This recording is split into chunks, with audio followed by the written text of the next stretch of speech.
अस्सलाम वालेकुम। मेरा नाम हफ़ीज़ ज़ैदर है और मैं क्लिनिकल साइकोलॉजिस्ट हूँ। आज की वीडियो बेसिकली ओसीडी ट्रीटमेंट से रिलेटेड है और अक्सर लोग जो है ओसीडी ट्रीटमेंट टिप्स के ऊपर जो है अमल करते हैं।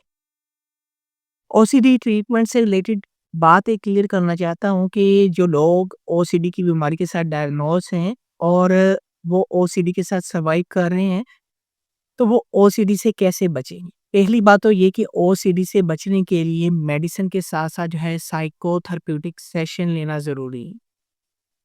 दूसरे नंबर पे वो लोग जो सेशंस नहीं ले सकते या अद्विया नहीं लेते और वो सेल्फ हेल्प स्किल्स की मदद से जो है ओसीडी की बीमारी से बचना चाहते हैं।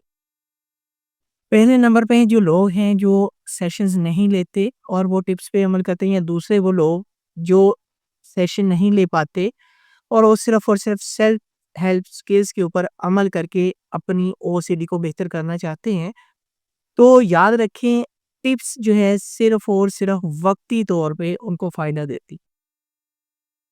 ओसीडी का प्रॉपर ट्रीटमेंट जो है साइकोथेरेप्यूटिक सेशन है और इसके साथ-साथ जो है अद्वियात है।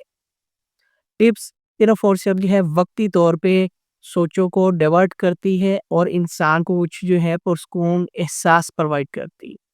मुकम्मल इलाज इसका अद्वियात और साइकोथेरेप्यूटिक सेशन ही है। टिप्स मैं अगेन कहना चाहूँगा कि सिर्फ़ और सिर्फ़ जो है वक़्ती तौर पे एक इंसान की सैटिस्फैक्शन है कि मैं जो हूँ उस चीज़ से बच गया।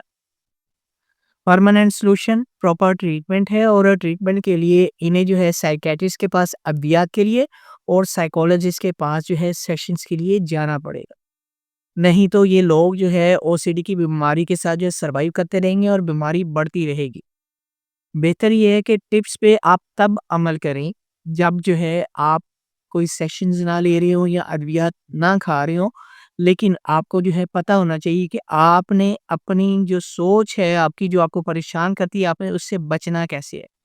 लेकिन ओसीडी के लिए प्रॉपर ट्रीटमेंट जो है साइकोथेरेप्यूटिक सेशन है और मेडिसिन है। मैं अगेन फिर जो है इस चीज़ को क्लियर करना चाहूँगा।